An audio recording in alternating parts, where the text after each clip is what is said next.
Ciência e regulação no enfrentamento à desinformação nas redes sociais. Esse é o tema deste episódio extra do Ciência ao Pé do Ouvido. A gravação foi feita durante o 5º Comunica Ciência, encontro de pesquisadores e comunicadores, no dia 12 de agosto de 2025, na Universidade Federal de Uberlândia. A mediação foi feita pela professora do curso de jornalismo da UFO, Ana Paula Teixeira. Participam do debate a chefe da Assessoria Especial de Comunicação Social do Ministério da Ciência, Tecnologia e Inovação, Ana Cristina Santos, o professor de comunicação da Universidade de Brasília, Murilo Ramos, e o jornalista e pesquisador especializado em ciência de dados aplicada, Gustavo Henrique Medrado. Vamos ouvir!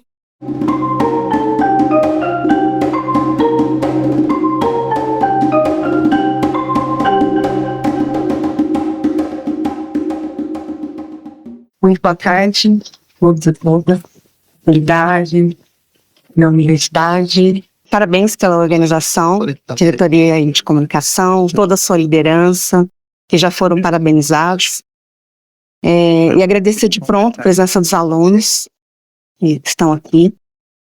E é uma satisfação muito grande estar nesse lugar e cumprimentar aqui os colegas da mesa, né? Representante do Ministério, sempre muito importante para o diálogo da universidade, professor universitário aqui da UNB, professor Murilo, e o Medrado, que é nosso aluno aqui, ex-aluno, né, agora já concluiu.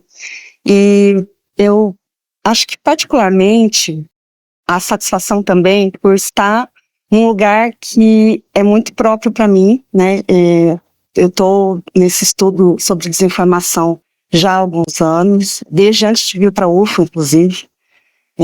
Eu participava antes de uma instituição militar, uma instituição que tinha muita liberdade para trabalhar, né? Era uma escola militar, mas não tinha, vamos dizer assim, a liberdade de cátedra, ela não era assim algo tão facilitado, né? A gente, dentro da sala de aula, tinha muita liberdade, mas para pesquisas, enfim, falar sobre coisas assim, que falava de um lugar institucional. Então, a universidade, ela vir para cá, né, desde 2021, deu essa possibilidade de ampliar e democratizar um pouco o assunto, poder ter mais liberdade, até mesmo de investigação.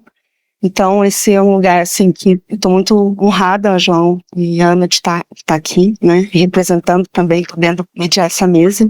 Eu não vou ser muito extensivo, mas eu queria fazer dois apontamentos, né, antes de passar aqui para a conversa, que eu acho que é extremamente importante, não só esse debate nessa altura, né, do Brasil, né, em relação à democracia, constantemente agora está sendo ameaçada até de nível internacional, né? Então a gente tem presenciado momentos muito difíceis e eu entendo que tende a piorar com a chegada da eleição.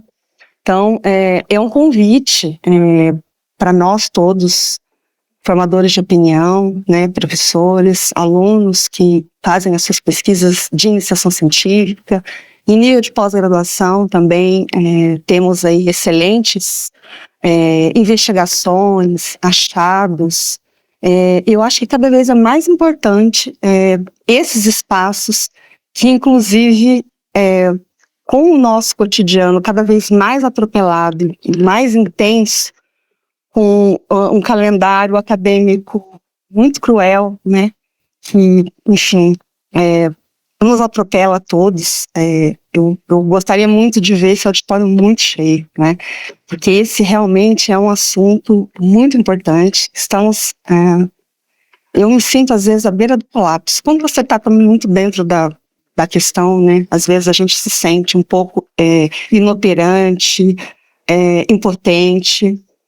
Mas por vezes estar aqui, né? Ver vocês reunidos, né? Todos e todas aqui, e o esforço, né, de cada um de nós para estarmos aqui promovendo esse debate, acho que é extremamente importante.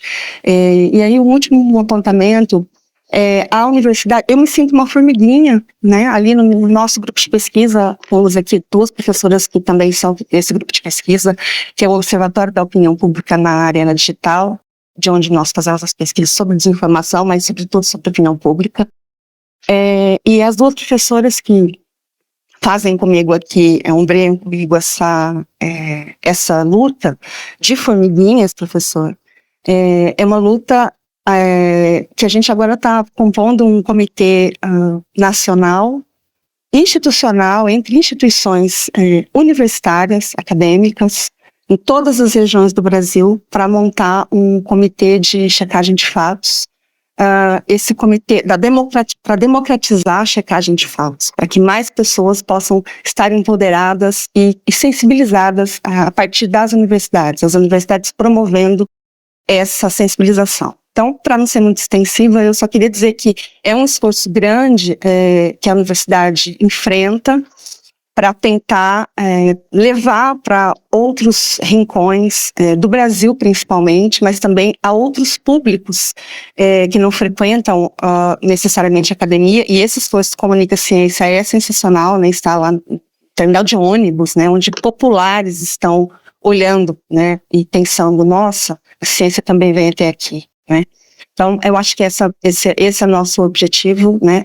O nosso grupo, esse comitê é a Aletheia, né? aleteiafact.org, e nós, eu e a Aline Campos da Unesp de Bauru, estamos organizando o comitê, nós estamos organizando a gerência do Comitê Regional da Região Sudeste, e o nosso tema é a alfabetização midiática. Então, todos estão convidados também para conhecer um pouco mais desse projeto, para que a gente possa unir esforços aqui dentro e fora da universidade, para que a gente consiga fazer algumas atividades indutoras mesmo, de ações de enfrentamento e combate à desinformação. Então, agora sim, vou passar aqui.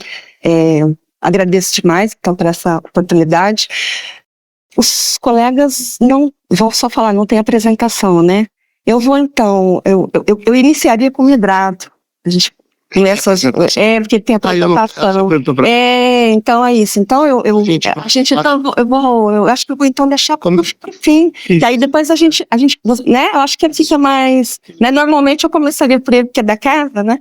Mas enfim, mas então eu vou começar então com os convidados primeiro. Então, vou começar aqui com o professor Murilo Ramos, o professor Murilo é professor da UNB e vem ao longo dos anos, ele já vai se apresentar, mas ao longo dos anos ele vem aí com um enfrentamento dentro das políticas públicas, né, e ampliando a democratização da informação e de todo o ecossistema, né.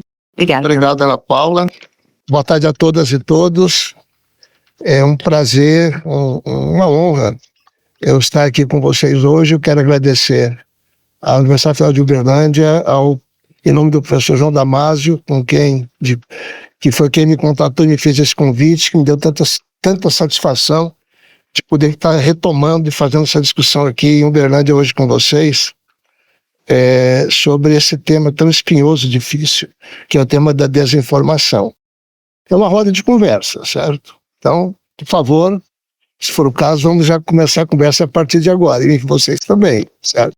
Eu vou fazer uma fala em três momentos. Então, um momento mais formal sobre o conceito de regulação. Muitas vezes a regulação parece um conceito autossuficiente, como se ele parasse e fosse resolver todas as questões. Em seguida, eu vou passar para alguns projetos de lei, rememorar esses projetos de lei, que são os projetos que estão tramitando no Congresso hoje, e vou terminar fazendo uma provocação mais especulativa. Tá certo? A primeira parte é meio formal, mas vamos lá.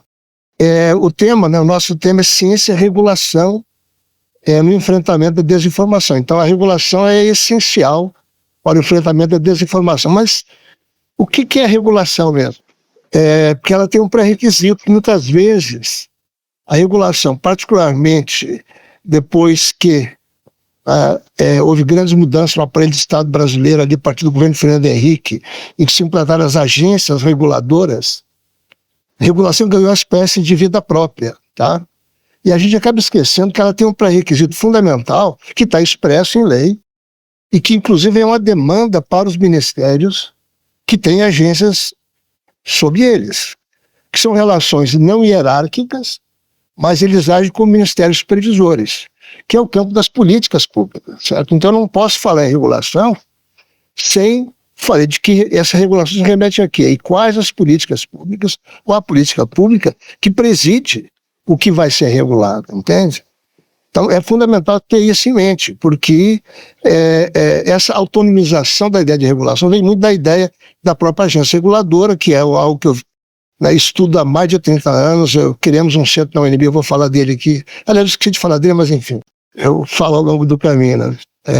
O centro, nós temos um centro na UNB que é multidisciplinar, tem 30 anos, eu tive o privilégio de ter criado esse centro, literalmente, chama de Centro de Políticas, o nome é Centro de Políticas, Direito, Economia e Tecnologia das Comunicações.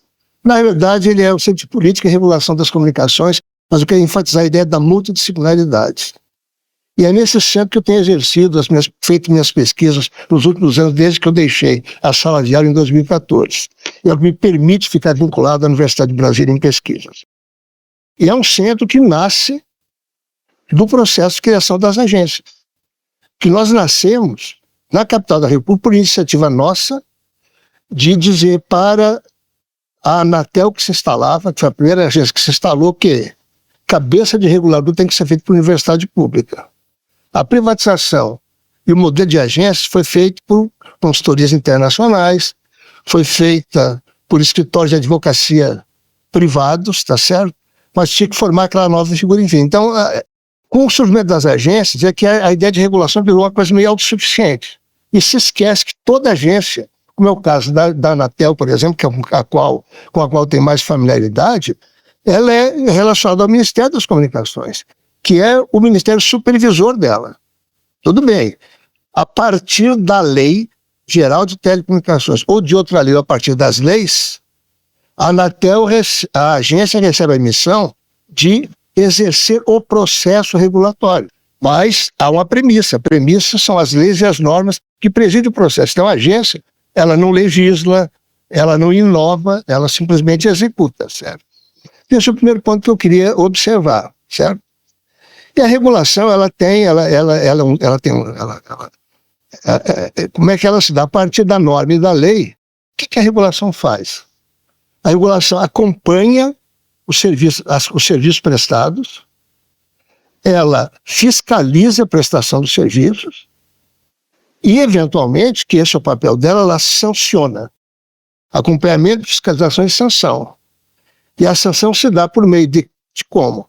Uma advertência, se dá por meio de multas, porque a legislação prevê, todos os projetos de lei que eu vou falar aqui agora, prevê, inclusive, que tipo de multa vai ter, prevê a suspensão do serviço e, eventualmente, a cassação do prestador. Então, esse é que é o processo regulatório. Lembrando, mas ele tem que estar presidido lá atrás por uma lei, por um conjunto de normas que permite que a agência, em nome da sociedade, exerça esse papel. E tem o órgão regulador, qualquer que seja. É importante isso, porque eu vou falar dos projetos de lei aqui, e aí vou falar de uma dúvida que existe sobre qual órgão regulador que vai encarar essa questão da desinformação. Lembrando que quando se fala em regulação no enfrentamento da desinformação, o grande problema é que nós não temos a legislação. O que não é novidade, hein? Quem me conhece de anos atrás, né, e aqui todo mundo é muito jovem, enfim, né? Mas assim, eu dizia há pouco na nossa conversa informal, eu gostava do tempo em que meu inimigo era a Globo, em que eu queria fazer a regulação da mídia, em que era a Lei Geral das Comunicações, né, João? O Fórum Nacional para a Democratização da Comunicação, a Renata Miele, que está lá no Ministério, eu conheci a Renata jovenzinha militando lá, o João Brandt, secretário de Políticas Digitais do Ministério da Secretaria da República, enfim. E olha que não ganhamos, hein? Até hoje. Eu fiz uma pesquisa recente sobre isso. Até hoje a legislação que preside a radiodifusão, não as telecomunicações. As telecomunicações mudou a lei em 97, criou a Anatel e tudo bem. A radiodifusão, a rádio televisão, a Globo nunca permitiu que surgisse uma lei. O que é paradoxal, porque hoje ela briga por lei, eventualmente. Ela está sofrendo também, a seu modo, aqui e acolá, a concorrência econômica das redes sociais, do ecossistema digital. Mas, enfim, era mais fácil o enfrentamento na luta pela regulação da mídia, porque agora o problema é muito maior. Eu estou dizendo que todos sabemos. Então, qual é o problema? Assim, primeiro, só para relembrar um pouquinho mais formal, nós estamos falando de quê? Né? De desinformação. Só para lembrar assim, que serviço nós estamos falando? E-mail, busca. A busca, 80% da receita do Google global vem das buscas. Ainda vem. Eu vou fazer uma observação daqui a pouco. Está tudo ficando meio bagunçado, mas ainda vem. E o Google tem o YouTube, que é a grande plataforma de compartilhamento de vídeo extremamente influente no mundo da informação e desinformação. Aí nós temos, que é o compartilhamento de vídeo. O serviço é o compartilhamento de vídeo. O Google é a empresa que faz isso e é virtualmente monopolista com quase toda ação. Aí você tem a mensageria, que a gente esquece, que é o WhatsApp. O WhatsApp não é rede social. E embora, para quem todos usamos o WhatsApp, sabemos que ele está criando funcionalidades que o aproximam cada vez mais de uma rede social, inclusive com a cobrança de publicidade. O Telegram é uma espécie de competidor meio esquisito, que está por lá, funciona com uma lógica muito própria, complexa, perigosa, ainda mais perigosa que o WhatsApp. Signal, que é uma rede até que eu tentei convencer família, amigos a usar e ninguém usa, mas que ela é interessante, porque ela não captura dados e tal, mas nesse mundo procura fazer uma alternativa mais democrática e tal, acaba não dando muito certo. Mas enfim. E as chamadas redes sociais, nós estamos falando de que hoje? Assim, 3. O Instagram e o Facebook, que são da Meta, né? E o TikTok. Eu ainda me surpreendo cada vez que pela literatura, eu descubro a influência do TikTok. Principalmente sobre jovens, crianças e adolescentes. É uma coisa muito séria, entende? Pois bem, então esse é o mundo que, a seu modo, desinforma. Com ele que nós estamos preocupados. Ainda que informe, ainda que é a espécie de o deus Juno da mitologia romana, né, de duas faces. Então ele tem a face que enxerga o passado, da transição, enfim, quer dizer, nós estamos falando de redes, desse mundo digital, ele é isso, como era a televisão antes, como foi o rádio. Há coisas extremamente positivas, coisas que têm contribuição civilizatória, mas traz ao mesmo tempo, e esta tecnologia particularmente traz problemas extremamente sérios. Pois bem, e aí é o seguinte, inteligência artificial. Nós fizemos recentemente um projeto para a Anatel, pelo SECOM, 2023-24, chamado Novos Desafios Regulatórios do Ecossistema Digital. Um estudo amplo, está à disposição de vocês, está lá no site da Anatel, eu tenho, quem quiser, os relatórios. O relatório que me coube especificamente foi de poder social, liberdade de expressão, mas tem lá legislação do TSE, tem privacidade, enfim, tem um processo extremamente amplo, certo? Nós discutimos esse projeto em 2023 até o segundo semestre, e quando nós lançamos o projeto, fizemos uma série de oficinas, a Renata, aliás, ela não pôde participar de uma das nossas oficinas, porque ela estava viajando na ocasião pelo CGIBR, não participou pelo CGIBR. Quando montamos, eram 4 oficinas, o meu colega da engenharia elétrica, tinha que ser um engenheiro, viu, Wilton? Eu falei, engenheiro. Ô Murilo, não vai entrar inteligência artificial nesse projeto? Aí eu falei assim, não. Pô, o Anatel, a gente discutiu com eles, enfim, ninguém falou inteligência artificial. Isso era lá por maio, junho de 2023. Em novembro, a OpenAI lançou o ChatGPT e o mundo entrou em convulsão. Então, esse é outro problema adicional com a questão deste mundo e da regulação. Por quê? A frase assim que eu fiz há pouco aqui para mim é assim, ó. Quanto mais economicamente forte é o regulado, e quanto mais complexos os modos de prestação, é difícil a missão do regulador. Então, se a Globo já era poderosa e criou todos os problemas, imagine esse universo que nós estamos falando de empresas de valores de mercado trilionárias. O poder que tem e que se expressa sob o legislativo, porque a lei tem que sair do legislativo. Ela pode ser iniciativa do executivo e deve ser, mas a lei sai do legislativo. Então, quais são os projetos de lei? PL 2630. Quase todo mundo, a maioria sabe que PL é esse, ele estava em pronto, assim, PL 2630.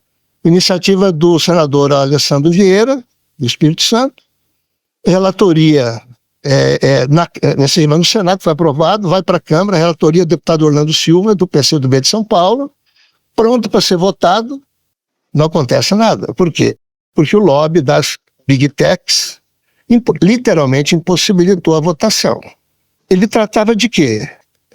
Quando fala de fake news, não há raiva, né? Porque nada de fake news, é liberdade, responsabilidade e transparência na internet, é disso que ele trata. Pois bem, há um PL de 24, chamado 4691, dos deputados Silas Câmara e Dani Cunha, que é a Lei de Proteção das Liberdades Constitucionais. Aqui eu vou contar meio que um segredo para vocês. Esse PL, de 2 deputados evangélicos, controvertidos, a Dani particularmente, Daniela Cunha, por conta do pai, Eduardo Cunha, que todos já ouvimos falar, enfim, mas esse projeto de lei foi negociado de certo modo. Ele é um 2630 amenizado que talvez consiga convencer parte da bancada evangélica a reduzir a sua opção, a sua oposição tenaz a que algo seja votado no Congresso. Tá? Isso passou pela Secretaria de Políticas Digitais da Presidência da República, de certo modo. Houve diálogo, né, e eu acompanhei até de perto essa negociação. O texto é bem razoável. Tem, por exemplo, anonimato, as questões que há de interesse da bancada lá, enfim, daqueles deputados lá, daquela parcela dos deputados evangélicos, mas enfim, ele foi falar no Congresso. Um projeto que ouvi da CBN esta semana, o Alessandro Vieira sendo entrevistado dizendo, está na Câmara o projeto, tá, que o Hugo Maia iria pautar o PL 2628, que é de origem de 22, de proteção de crianças e adolescentes. Esse PL realmente ele está relatado e tal, e há a possibilidade dele ser votado. Aí essa é uma questão da vontade da presidência da Câmara. O PL 2768 de 22, deputado João Maia, assim como o 2630 é uma versão brasileira da Lei de Serviços Digitais Europeia, o projeto de lei 2768 do João Maia é uma versão brasileira da Lei de Mercados Digitais Europeia. Esse está virtualmente parado, certo? Não acontece nada com ele. E, finalmente, o PL 2338 de 2023, Marco Legal da Inteligência Artificial. Você veja, de repente nós já estamos fazendo o Marco Legal da Inteligência Artificial, que é necessário, não há como fugir da importância disso, certo? Que é de iniciativa do Rodrigo Pacheco no Senado, está na Câmara, parece que vão fazer uma comissão especial, enfim, para discutir. Então, vejam bem, não é por falta de projeto de lei, não é por falta de esforço de política pública, algumas das quais correm em paralelo. Letramento digital, tem uma série de iniciativas que são tomadas pelo Executivo, né? Toda a discussão em torno de integridade da informação, tem um monte de coisa que está acontecendo, mas isso aqui, esses 4 PLs aqui, então não é por falta de projeto de lei. Caminhando por fim, certo? Aí vem a parte especulativa, certo? Eu tenho um conceito, uma ideia que entrou na minha cabeça, que é assim, o extremismo está em nós. Eu comecei pensando, o extremismo está entre nós, mas eu achei, se eu digo que está entre nós, eu estou me eliminando. E como pesquisador, eu não posso fazer isso. Tem que admitir que ele pode estar em mim também, pode estar em nós, certo? Porque isso aí é um insight de uma pesquisa que eu estou fazendo atualmente, por hora meio isolado, certo? O tema é óbvio, ele está em tudo quanto é lugar, que é guerra cultural. E o problema, você pode até resolver a questão normativa, mas a questão da desinformação, ela nasce da sociedade. Há um caldo de cultura na sociedade que permite que isso aflore, como sempre aconteceu. O problema é que a rede social, o ecossistema digital, ele tem uma potência, uma velocidade. Veja bem, a questão da reprodução de vídeo, das imagens hoje por IA é uma loucura. É uma loucura isso. Então, se veja aí, em meses praticamente, você criou uma nova potencialidade que é quase impossível de você controlar e saber o que de fato aquilo ali é real ou não. Essa ideia de guerra cultural, veja, ela é central. Quer dizer, o livro que eu estou debatendo com ele no momento, mas é um livro muito interessante, é um livro de 1987, de um antropólogo e um teólogo estadunidense chamado James Davison Hunter. É um intelectual da mais alta sensibilidade. O livro anterior dele chama-se Evangelicalismo, tradução para o português. Ele estuda a importância, e ele que cunhou o conceito nos Estados Unidos de guerra cultural. O livro chama Guerra Cultural, a batalha para definir a América, ou seja, Estados Unidos da América do Norte, certo? Mas, para quem quer se interessar por essa questão, eu vou indicar um podcast. O podcast chama Guerras Culturais, a luta pela alma do Brasil, do pesquisador, nunca sei se o Pablo Hortelado é jornalista também, mas do pesquisador sociólogo Pablo Hortelado e uma jornalista da Globo chamada Elisa Martins.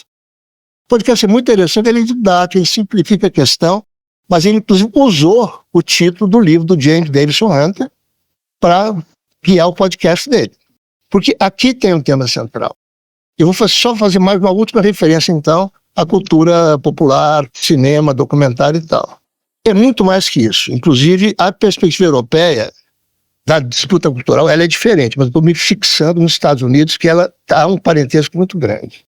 Quais são as grandes centrais, as grandes questões centrais que abalaram o mundo da informação: aborto, gênero, sexualidade, família, educação. Esse é o núcleo em torno do qual, para além deles, há outros, certo? E que a guerra cultural se dá. Isso acontece diante dos nossos olhos todo santo dia. E aí eu lembro, garanto que muita gente aqui assistiu o documentário Apocalipse nos Trópicos, da Petra Costa.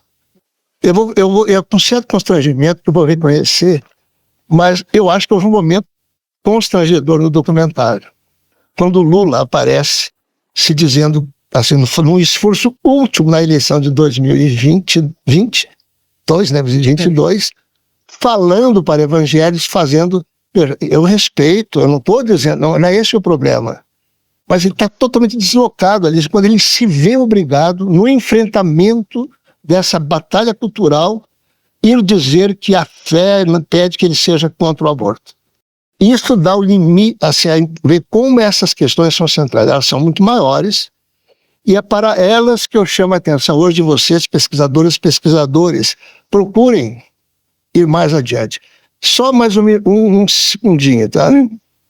Quando o Bolsonaro assumiu, ele nomeou ministro da Educação um professor colombiano brasileiro chamado Ricardo Vélez Rodrigo. Um dia eu estou em casa, com a minha família e tal, e um dos meus genros, que é jornalista, disse assim: Murilo, porque ele sabe que eu sempre fui um leitor e um estudioso de Grêmios. Murilo, o que esse velho fala o tempo todo em gramscismo? Pesquisem, certo?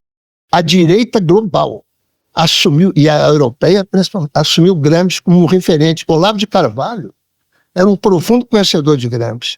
Sabia que a disputa deles, né, e a desinformação como arma é a cultura. É a cultura. Esta é que é a batalha. Então essa é a provocação que eu quis deixar para vocês no final. Muito obrigado, gente.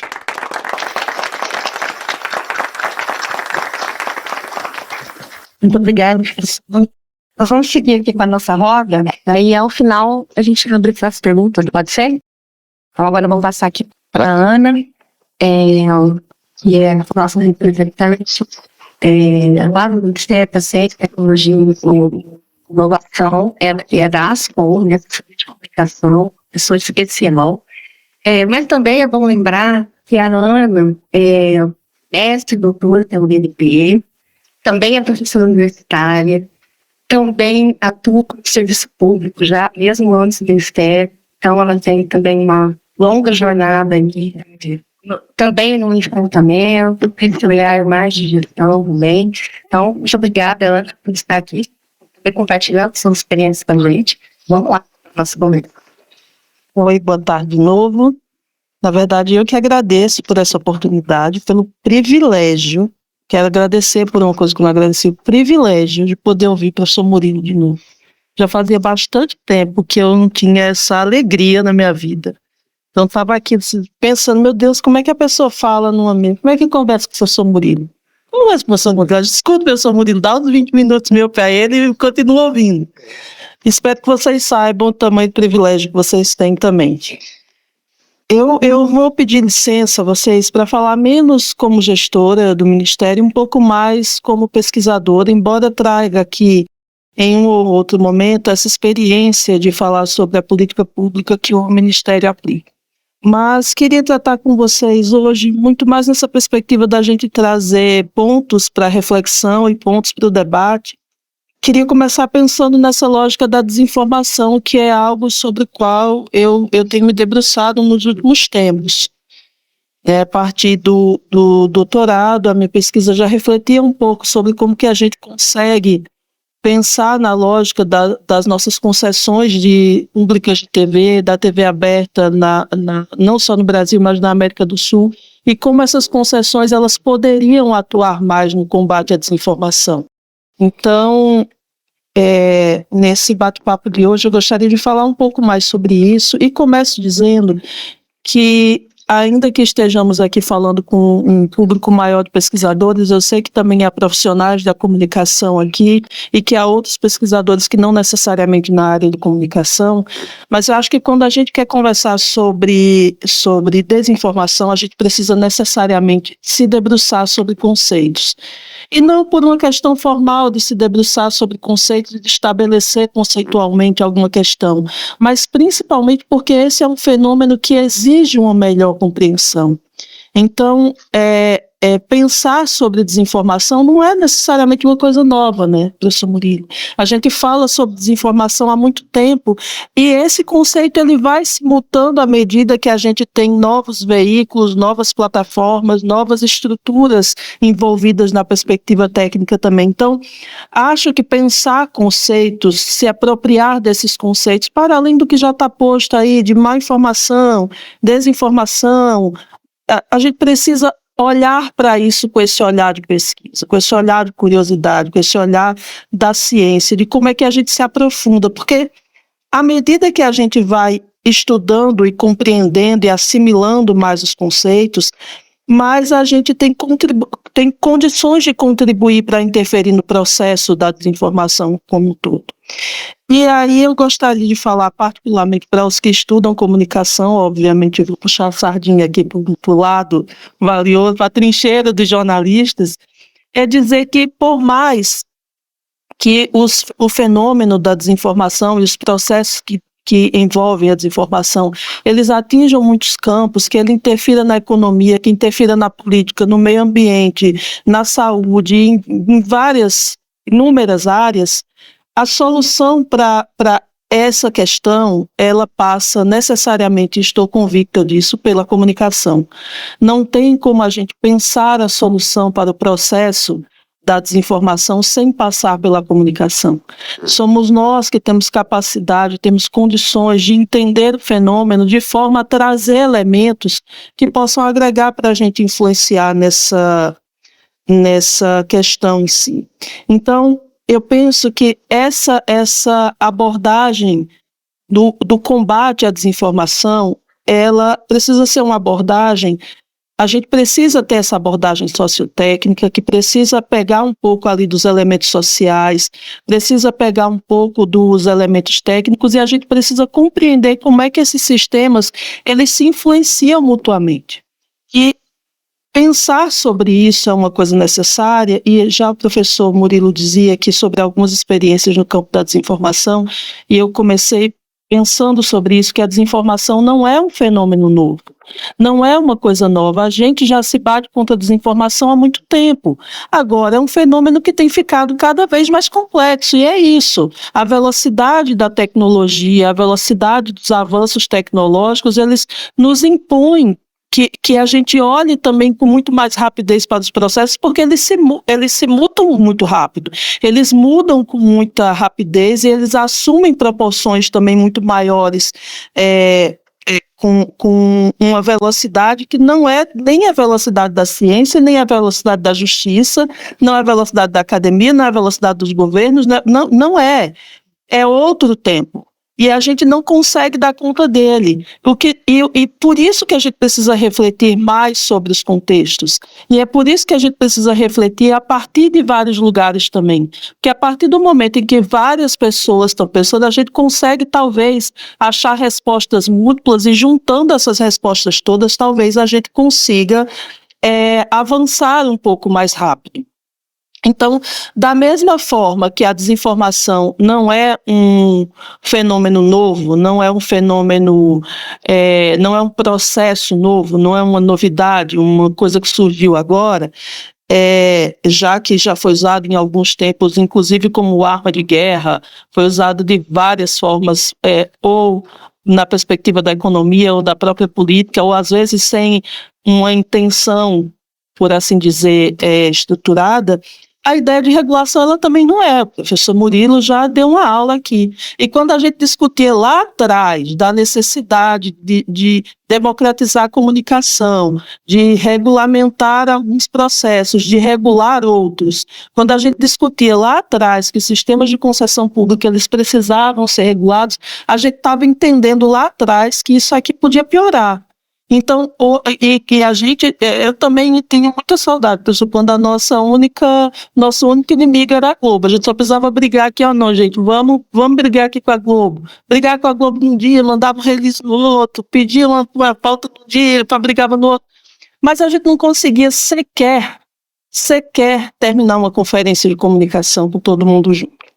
A gente não conseguia sequer sentar todos os atores à mesa para poder discutir sobre algumas questões. E a gente não conseguia lá atrás pelo mesmo motivo que a gente não consegue hoje travar certos debates dentro da Câmara dos Deputados, por exemplo. O que existe ali não é só uma disputa pela lógica da regulação, e eu digo só como se fosse uma coisa simples, mas nós sabemos dos interesses econômicos que existem ali, e esses sim pautam com muita força o debate para avançar ou não na perspectiva do legislar. Mas a gente tem uma disputa que a gente não consegue fazer, que é uma disputa de narrativa na sociedade. Nós temos muita dificuldade de fazer o debate sobre regulação porque a gente perdeu um debate sobre liberdade de expressão lá atrás. Então, todas as vezes que a gente tenta falar sobre regular, é como se a gente estivesse falando cercear. É uma coisa que está associada à outra. Então, a gente precisa também fazer esse debate. E aí, nesse aspecto, eu acho que eventos como esse são muito importantes para que quem não está na academia consiga também fazer essa conversa. Para quem está na academia, a gente discutir conceitos, a gente discutir propostas na perspectiva de que quem não está aqui consiga entender o que a gente está falando e que a gente consiga entender o que o outro está falando também. Porque a gente, às vezes, está aqui fazendo debate e quem está há muito tempo acostumado a fazer essa discussão, e eu fazia essa discussão lá atrás, quando assessorava a então deputada Luciana Santos, que propôs uma subcomissão para a gente pensar formas de financiar a mídia alternativa, e nem esse a gente conseguiu. A gente não conseguiu sequer discutir uma forma de viabilizar a estrutura de rádios e TVs comunitárias e estruturas públicas, porque chegou uma hora que isso aqui, o que era conceitual passava, o que era efetivo não passava, a gente não conseguia aprovar. Mas já naquele momento, quando a gente começa a fazer esses debates, vê que a gente, talvez, e fazendo autocrítica, para de ouvir o que o outro está dizendo, porque você só está dizendo, eu estou querendo regulamentar, regular não é CCA, mas o que o outro está me dizendo que eu não estou conseguindo ouvir para sair dessa minha trincheira? Então, acho que a gente também precisa ter essa responsabilidade e precisa, talvez, tentar achar essa forma de estabelecer um diálogo comum. Isso é uma coisa que a gente vem fazendo com alguma atenção no Ministério, que é tentar estabelecer esse diálogo. É o diálogo do Ministério com as universidades, é o diálogo do Ministério com as escolas, é o diálogo com os professores. Nesse momento, a nossa ministra está em Brasília fazendo diálogo com os estudantes e pós-graduandos que estão lá no auditório lotado, conversando sobre a pauta da mobilização, porque nós precisamos ouvir. Não tem como você fazer política pública da mesma forma que não tem como você legislar sem ouvir as pessoas. É falando também, é conversando, mas é principalmente ouvindo. Então, Acho que nesse processo de quando a gente fala sobre regular, e quando a gente fala sobre redes sociais, e quando a gente fala dessa necessidade de como é que a gente vai lidar com a coisa da desinformação, a gente precisa ouvir também, para tentar estabelecer formas, estabelecer políticas que nos ajudem a minimizar os efeitos negativos desse processo.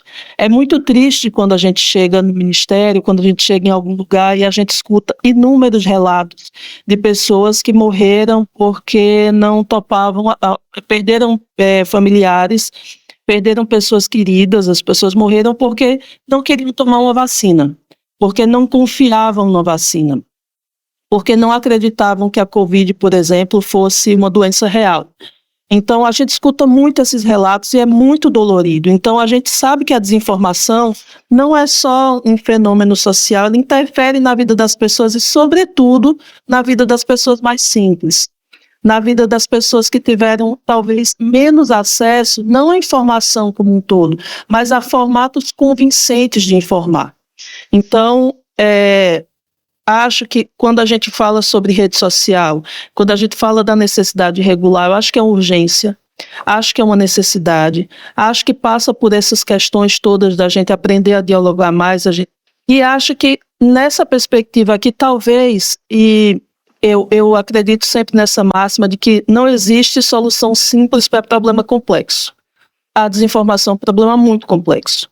E talvez a gente precise olhar para ela de forma, e aí entendo até a lógica, professor, da gente ter alguns processos, alguns projetos de lei diferentes, talvez a gente precise olhar para isso de formas fatiadas, não sei, talvez seja uma forma, e fico pensando que regular sobre desinformação, talvez agora o mais urgente seja pensar sobre a desinformação digital em rede, como o professor Marcos Schneider chama ali, pensar em ações, pensar em como a gente interfere nessas ações desinformacionais que são veiculadas exclusivamente através dos serviços de mensageria e também das redes sociais, e que tenha um pouco mais dessa característica que ela tem um baixo custo comparado à mídia tradicional, que tem esse alcance massivo e direcionado e que, sobretudo, ela seja utilizada com intenção. Então, talvez a gente precise pensar na regulação nesse primeiro momento de uma forma mais específica para essa lógica. Creio que não tem como a gente pensar em regular sem a gente fazer sem a gente encarar esse desafio do debate público, e quando eu digo debate público, a gente tem um desafio ainda maior, que é não entrar na arena do nós contra eles, eles contra nós, mas a gente estabelecer diálogo com a população. A gente sabe que tem gente que não quer conversar, mas a gente precisa estabelecer diálogo com a população, a gente precisa estar aberto para ouvir. Sair de um lugar, e isso sim, eu sei que as pessoas, eu disse mais cedo aqui que as pessoas não têm rejeição à ciência. A pesquisa que foi citada aqui, acho que o professor Tiago, não tenho certeza qual dos dois citou, ou o professor João, mas essa percepção a pesquisa de percepção da ciência, que é uma pesquisa realizada pelo MCTI, junto com o CGE, está disponível no percepção.cge.org.br, é a 6ª rodada dessa pesquisa, ela é uma pesquisa que traz muitos elementos interessantes, e acho que ela traz esse panorama de que as pessoas, elas gostam da ciência, elas respeitam a ciência, elas talvez não respeitem esse lugar arrogante que alguns cientistas se colocaram, e que alguns cientistas insistem em colocar a ciência, colocar num pedestal por ego. A ciência não é isso, a ciência é isso aqui, é compartilhar no dia a dia, é fazer o estudante se sentir parte, é estimular, é trazer para perto, é conversar, é sair do muro da universidade, isso é ciência. E aí eu acho que essa ciência que precisa ser feita quando a gente pensa em debater desinformação, e a nossa parte, que óbvio que nós vamos ajudar o projeto de lei, nós vamos ajudar a propor a política pública, mas a regulação ela se faz também no convencimento no dia a dia, e talvez a nossa parte seja exatamente essa. Então, queria colocar essas questões mais gerais, queria falar ainda, antes de finalizar, fazer uma sugestão aqui, como estamos entre pesquisadores, de um livro muito bacana chamado A Era da Desinformação, que é um livro do Mark Schneider. Ele foi publicado em 2022 e eu acho que o professor Marco deve lançar um livro também agora, no próximo mês ou nos próximos meses, mas esse eu acho que é um livro muito bacana nessa perspectiva do que eu falava ali no começo, da gente pensar mais, refletir mais sobre conceitos e sobre o processo em forma geral.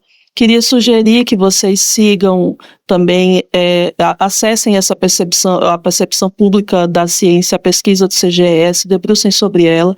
Acessem também o trabalho do nosso Instituto Brasileiro de Informação da Ciência e Tecnologia, que é o IBIT. Tem um trabalho feito lá a partir da Rede Minerva, tem uma articulação institucional chamada Poliedro, também que se debruça em torno das questões de integridade da informação, de combate à desinformação. Acho que são coisas bacanas para a gente se associando, porque tenho certeza que o combate à desinformação e que todas as iniciativas para garantir uma comunicação que realmente liberte o nosso povo, ela passa também pela nossa atuação em rede. Então, quanto mais a gente puder se somar dentro dessas iniciativas, eu acho que melhor. Então, fica esse recado. Obviamente, vou vender meu peixe. Acessem as redes do MCTI. A gente tem buscado fazer um trabalho interessante lá, não necessariamente a gente aborda a questão da desinformação, mas a gente tem feito um trabalho para aproximar a política pública de ciência, tecnologia e inovação das pessoas. A gente tem tentado falar numa linguagem acessível, a gente tem buscado ouvir as pessoas, tem buscado se integrar com o que está acontecendo. E acho que uma coisa bacana de ser feita também é a gente procurar acessar o que tem sido feito na perspectiva da política, mas principalmente se apropriar dessas políticas, para a gente conseguir também influenciar, a gente conseguir interferir, a gente conseguir sugerir, a gente conseguir propor. Então, acho que para tudo isso a gente precisa se aproximar mais também do que os governos vêm fazendo, do que o nosso governo vem fazendo, seja através do MCTI, pensando na questão da política de ciência como de uma forma mais geral, seja a Secretaria de Políticas Digitais da SECUM, que vem fazendo um trabalho muito específico sobre essa questão da informação e da divulgação científica. Então, era basicamente esse recado. Obviamente estou aqui à disposição para conversar, mas fico com essa questão geral, que eu acho que a ciência ela precisa desvendar por que as coisas ocorrem de determinada maneira, e espero que a gente não perca nunca essa curiosidade, sobretudo quando a gente fala de comunicação. Às vezes a gente esquece que comunicação é ciência, meio que entra numa lógica do vamos fazer as coisas ali, é só fazer um texto, e por conta disso, porque nos fizeram acreditar que a comunicação era só o jornalismo, talvez a gente tenha deixado para outras pessoas um trabalho que é nosso. Acho que é hora da gente retomar esse trabalho para a gente, pensar sobre os fenômenos e interferir sobre eles. Obrigada.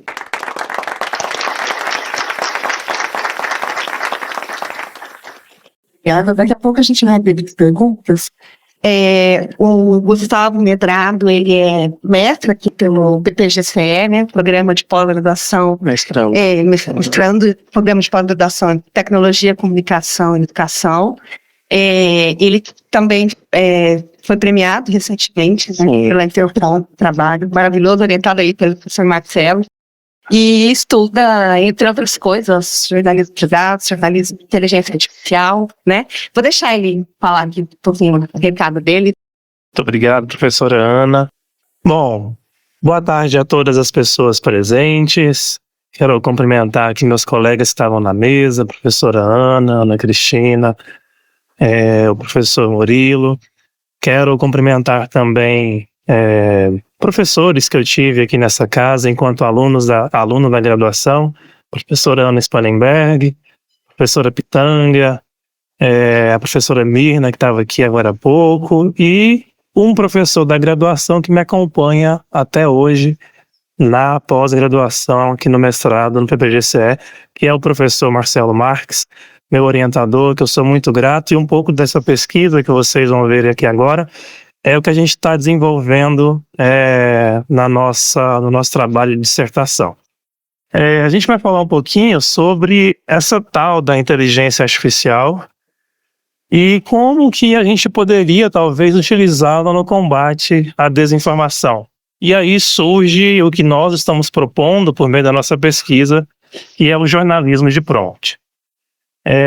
Mas antes de começar, me desculpa, gente, eu cumprimentei as pessoas na formalidade, mas eu queria cumprimentar todos que estão presentes, principalmente quem está nos acompanhando também online. A professora Ana comentou que queria ver esse auditório cheio, e eu também fiz um esforço de convidar muitas pessoas para assistir online, porque esse é um tema que a gente precisa para ontem, né? Então, a todos vocês que estão nos acompanhando, muito obrigado.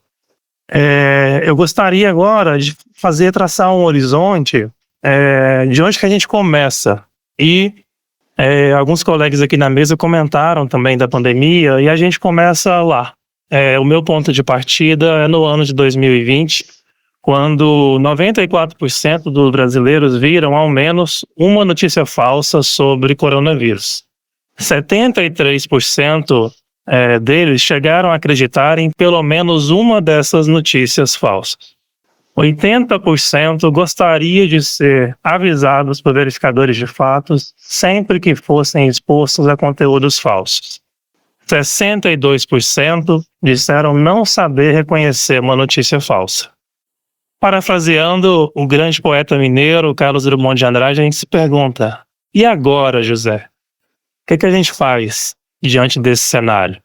Em 2022, como o professor Murilo comentou, a OpenAI lançou a primeira versão do ChatGPT, a GPT 3.5. Foi um fenômeno porque em 3 meses já havia mais de 100 milhões de usuários. Em 2024, o Brasil se tornou o 4º país que mais utiliza no mundo.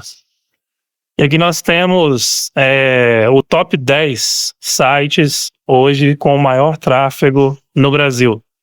Então, vocês percebem ali que em 9º lugar está o ChatGPT.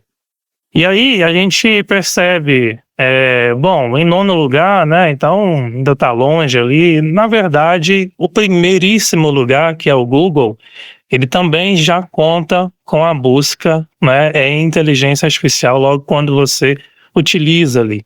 Quando você chega lá para fazer a sua pesquisa, o primeiro resultado que aparece é gerado por IA. E aqui nós temos um cenário mundial. Já em 5º lugar, o ChatGPT ocupando aí o tráfego das pesquisas. Bom, então aqui está o AI Overview, que eu comentei com vocês. Essa primeira partezinha aqui, né? E um dado interessante sobre essas respostas que são geradas aqui é que quando o AI Overview aparece, cerca de 70% do tráfego orgânico cai. Porque as pessoas estão deixando de clicar nos próprios links. Já estão ficando satisfeitas com aquele resultado que aparece ali. Então hoje a gente tem uma estimativa que a cada 100 pessoas que veem aqueles links ranqueados lá no Google, 3 vão clicar. Com o AI Overview, isso cai para menos de 1. Então, aquela resposta já está sendo, para aquele usuário, em certa forma, suficiente. E aí a gente começa a fazer discussões sobre isso, né? Trazendo para o nosso campo do jornalismo, a gente vê como que alguns jornais, esse é um editorial recente da Folha, tem lidado com essa questão. Então a Folha ela está atribuindo a essas buscas por IA, quando não são devidamente fundamentadas, com os créditos, que acontece na maioria das vezes, como uma espécie de pirataria. E aí, como a gente comentou, né, muitos usuários satisfazem e deixam de acessar o site que origina o conteúdo. E isso coloca em xeque todo um modelo de negócio de jornalismo. Porque o jornalismo vem perdendo fonte de receita com o surgimento das redes sociais, os anunciantes migrando para essas plataformas. Hoje, uma das formas de remuneração do jornalismo digital se dá pelos cliques, pelos pacotes de assinaturas e por aí vai. E com isso, os modelos de LLM, que são os algoritmos que estão por trás da IA generativa, eles se apropriam desse conteúdo e não dá o crédito, não remunera o jornalista, o jornal responsável, e ainda não direciona o usuário para o jornal. E isso é um ponto que me deixa intrigado, porque isso é quase autofágico. Uma vez que os modelos de IA não pensem, não contribuam para manter esse sistema sustentável, como que as informações que são produzidas, o que os usuários utilizam, acessam lá dentro, vão continuar sendo produzidas. E agora a gente tem um outro dado que particularmente, não é que me assusta, mas traz também esse olhar para a gente começar a pensar uma mudança de paradigma nas buscas. Esse é um estudo realizado no final do ano passado, nos Estados Unidos, com cerca de 2.000 estadunidenses. E eles dizem que 66%, né, disseram que a qualidade das informações está piorando, dificultando encontrar fontes confiáveis. Eu tive agora, participando da IGI, a Escola de Governança da Internet, do Comitê de Estudo da Internet no Brasil, e uma das professoras lá ela dizia que orientava os alunos a fazer busca até a página 2 do Google, pelo menos, né, para ter ali outras fontes. Hoje, se você vai até a página 8, você ainda vai ver as mesmas informações ali. A diversidade de conteúdo é muito escassa.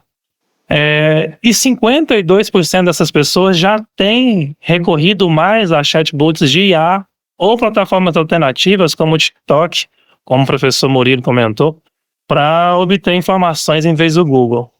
Então, imaginem as pessoas indo ao TikTok. O TikTok, se você cria uma conta hoje do zero, em 40 minutos ele já conseguiu mapear todo o seu perfil de consumo. Então, ele já entende o que você vai gostar, o que você não vai, ele já começa a te entregar. E 42% vem os motores de busca como o Google se tornando menos úteis. Diante de tudo isso, né, o que nós podemos fazer? Aí nós chegamos então à desordem informacional. É um dos conceitos que a gente trabalha, e a gente percebe que nas redes sociais, a estrutura dos algoritmos hoje, elas aceleram a circulação de informações falsas, elas amplificam conteúdos de alto engajamento, independentemente se é verdade ou não, fragmentam a esfera pública. Tem alguns autores que vão dizer que não dá nem para a gente estabelecer um debate, não dá nem para chamar de esfera pública, não tem nem como construir um discurso nesses ambientes, e dificultam a verificação. Esse é um ponto central, pois as informações se espalham em formatos e contextos que escapam ao controle editorial e à checagem tradicional. Então a gente está muito acostumado a essa checagem textual, né, das agências de checagem de fato. Como que a gente vai conseguir lidar com tudo isso, né? E aqui eu trouxe um estudo que me chamou muita atenção, que ele vai falar um pouco sobre a memória. Como que essas tecnologias imagéticas de inteligência artificial estão alterando a nossa memória. Sabe quando você vai num lugar e aí tira uma foto e aí fala assim, apareceu essa pessoa ou apareceu esse pedacinho aqui desse prédio que eu não gostei muito, eu vou tirar. Então aqui tem um exemplo, né? Tem um prédio lá no fundo, vou tirar e vou colocar que eu estou numa praia. E aí, futuramente, a imagem que as pessoas mais se lembram é dessa memória adulterada pela IA e não pela real. E aqui tem um exemplo que às vezes pode até me ser útil agora, né? Nós temos aqui uma pessoa que está falando em público e aí, posteriormente, caso ela acredite que a posição não estava muito boa, que não estava falando tão bem, pode fazer uma alteração com o IA e aí isso, segundo o estudo, pode contribuir para melhorar as questões de autoconfiança, por aí vai. Esse estudo, ele não é tão... como eu posso dizer? Ele é muito cuidadoso ao dizer em que momentos isso pode acontecer, mas chama a atenção. Porque também, um dos pontos positivos que ele destaca é que poderia servir como uma espécie de terapia, um processo terapêutico. Então, uma pessoa que viveu um trauma, ela poderia tentar recriar aquela cena que ela tem na cabeça com base em IA. Quando eu mostrei esse ponto mais cedo para minha namorada, tá aqui entre a gente, que ela é psicóloga, estudando para ser psicanalista, ela ficou bastante intrigada e preocupada, né? Como que os nossos caminhos, hoje tem pessoas que fazem terapia, né? Dita terapia, entre aspas, com inteligência artificial. E aqui também a desinformação. Aqui, esse exemplo que o estudo traz é muito interessante. Ele diz que, vamos supor que um aluno, ele viu um vídeo sobre, um vídeo da NASA sobre aquecimento global, e aí o vídeo trazia informações verídicas, e logo depois que ele sai da aula, ele se depara com um vídeo trazendo desinformação alterado com uma outra informação que na verdade não é verídica. Esse segundo vídeo teria muito mais potencial de ficar enraizado na memória dele do que o próprio vídeo real. Bom, e eu quero trazer aqui um exemplo de que às vezes a gente não precisa necessariamente, a gente atribui algumas coisas para a IA que elas já aconteciam antes. Essa questão da memória, por exemplo, a gente viu ali de alterar uma imagem, inserir lá um elemento que não estava inicialmente. Mas quantos de vocês já não esqueceram, já tem uma memória que você acabou adulterando inconscientemente por diversos fatores? E aqui eu trouxe um exemplo de uma aplicação que eu acho muito legal, que eu utilizei a IA agora para fazer uma reparação histórica. Alguns de vocês vão lembrar, vão reconhecer esse formato, esse template é do nosso querido Senso em Comum. Essa é a edição 46 do ano de 2019, quando eu ainda estava aqui na graduação. E naquela época a gente fez uma crônica, eu fiquei responsável por escrever a crônica dessa edição, e eu contei um pouco da minha história no caminho para a universidade. E minha mãe também está aqui presente, ela vai lembrar disso.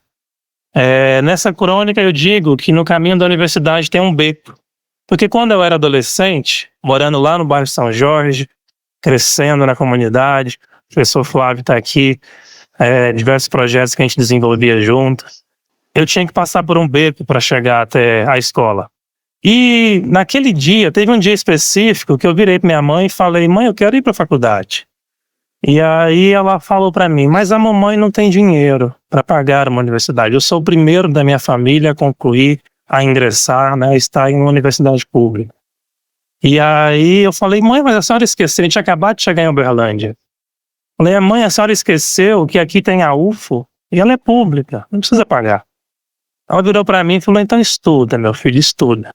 E eu fiquei com essa história empolgante, que me deu muito gás, mas na minha memória estava somente eu e minha mãe me levando para a escola. E aí eu escrevi essa crônica, pedi para um colega, né, que ele fez ali a ilustração, e eu fui correndo mostrar para ela.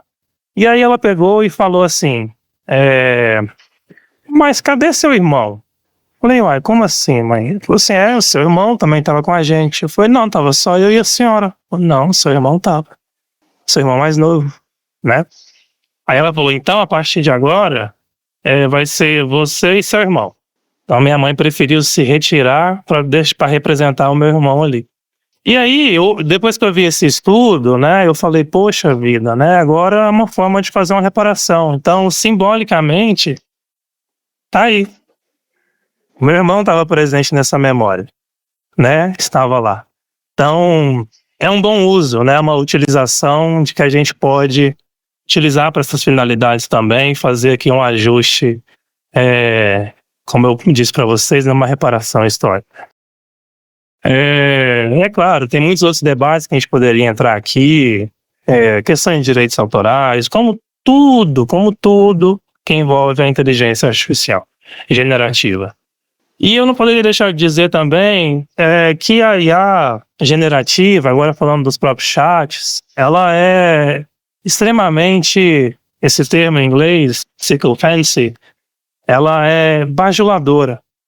Então, a gente utiliza os LLMs, esses modelos, para interagir, e você faz uma pergunta, você acha que às vezes isso seria uma boa opção e tal, ele concordo com você. E aí depois você faz uma outra, mas como, né? Será que não é melhor por aqui? Fala: realmente, você tem razão. Então, A gente tem que ter muito cuidado, né, na hora de utilizar essas ferramentas. E agora, José, eu percebi que a professora Ana levantou a plaquinha que meu tempo está acabando, e eu ainda nem entrei na pesquisa propriamente dita. Mas eu vou então fazer aqui rapidamente o que me couber.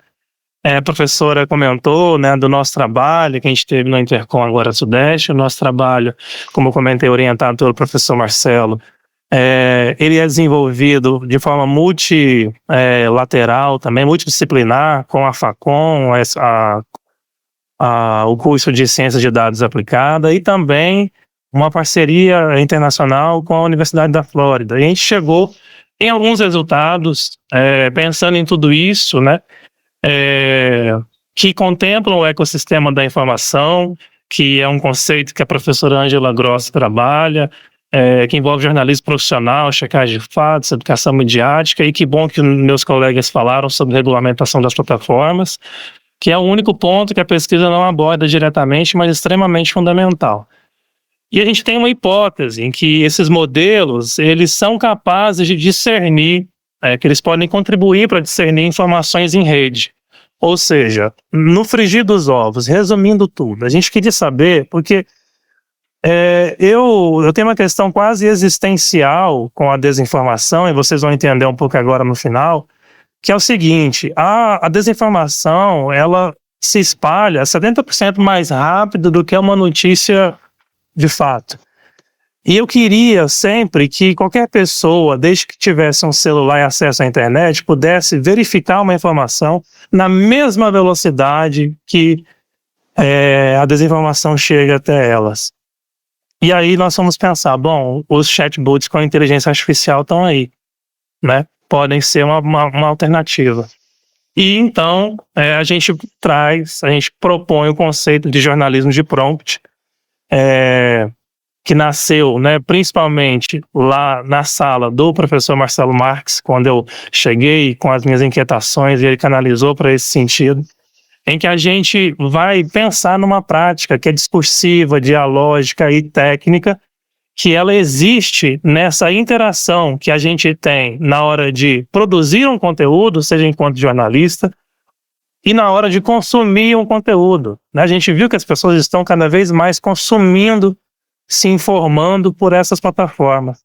Então, é possível fazer jornalismo dentro dessas ferramentas, né? E aí a gente está pensando, estruturando essa questão do jornalismo de prompt.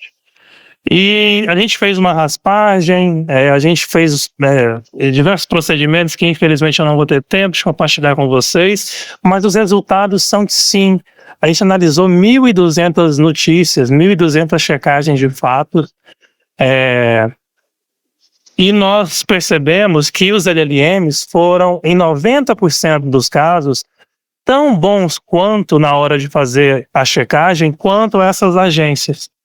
E isso é animador do ponto de vista de resolver, de empoderar, de dar às pessoas uma ferramenta muito simples de utilizar, que elas podem checar essas informações.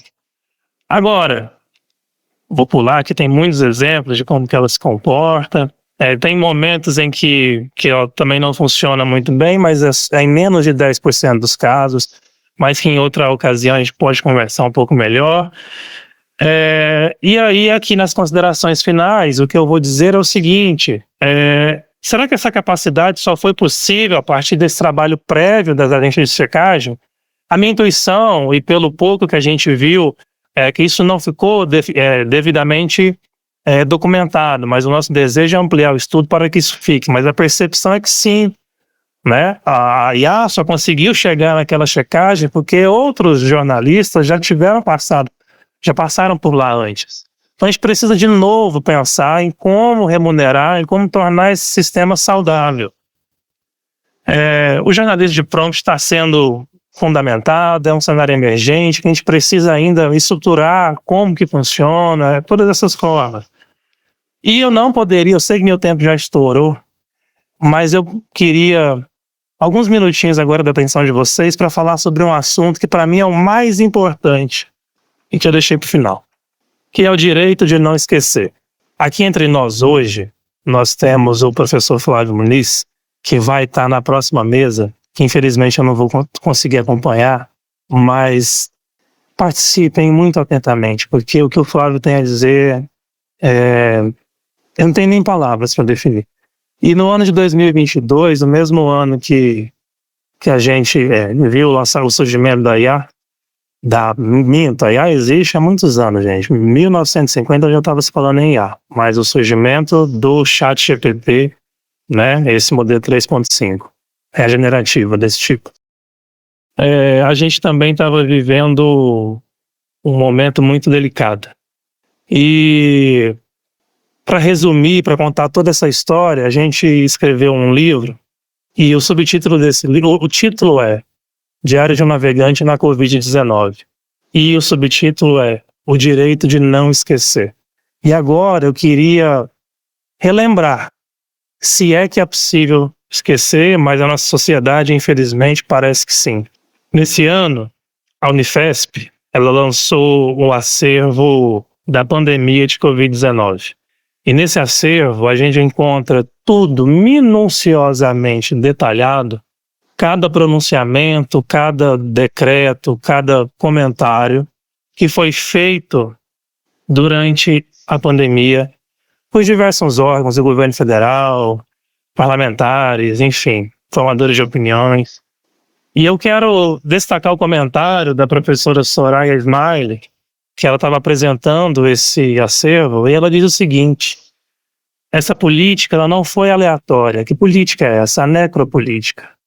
A desinformação institucionalizada comprometeu gravemente a resposta brasileira à pandemia, atrasando a vacinação e contribuindo para aumentar o número de mortes que poderiam ser evitadas. Reconhecem esse número? Eu fiz questão de enviar a minha apresentação hoje, apesar da organização ter pedido para vir até ontem, peço desculpas, porque eu precisava atualizar esse dado hoje. Porque isso não é só um número. Hoje nós temos 716.553 pessoas que perderam a sua vida para a pandemia de Covid-19, seus aliados. Eu queria lembrar a vocês que isso não é só um número. Então, nos meus minutos finais, que eu já extrapolei bastante, eu queria trazer 2 rostos para esse número. E vocês, mentalmente, acredito que também teriam outros para acrescentar. Primeiro é essa senhora carismática, deitada numa rede, como uma boa nordestina, uma mulher guerreira, que aos 94 anos não tinha uma doença, uma saúde de ferro, nos deixou. Essa senhora se chama Maria Coraci de Souza Medrado. Talvez pelo sobrenome vocês já podem correlacionar. Minha avó. Ela morreu no mês em que o Instituto Butantan colocou na mesa da presidência a proposta de vacina e que foi ignorada. Esse é um grande amigo da minha adolescência. Assim como eu e muitos de nós, é um filho desta universidade. Estudou aqui. E ele é o irmão de outro pai. Para mim, pai esse que está presente aqui hoje. Professor Flávio Muniz. Ele é o Lucas Kristen Ferreira Muniz. Um dos seres humanos mais incríveis que eu já conheci. Quando o Lucas faleceu, outros estados brasileiros já estavam vacinando a faixa etária dele. E é por isso que eu quero dizer, Maria Coraci de Souza Medrado, Lucas Kristen Ferreira Muniz, e os nomes, os rostos que vocês aí possivelmente também imaginaram presentes. Vamos lembrar para que situações como essas não repitam e vamos fazer com que a desinformação seja tratada com a devida seriedade que ela precisa ser enfrentada. Obrigado, gente.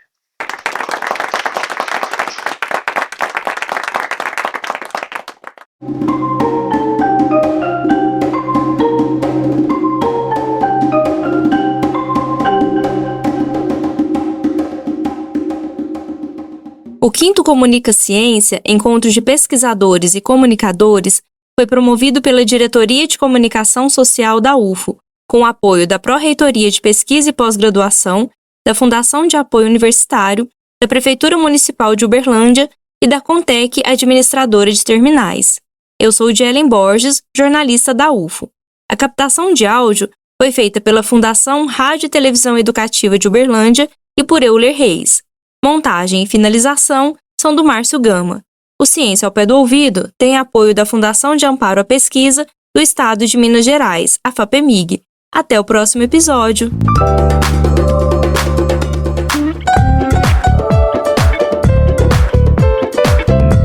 Ciência ao pé do ouvido.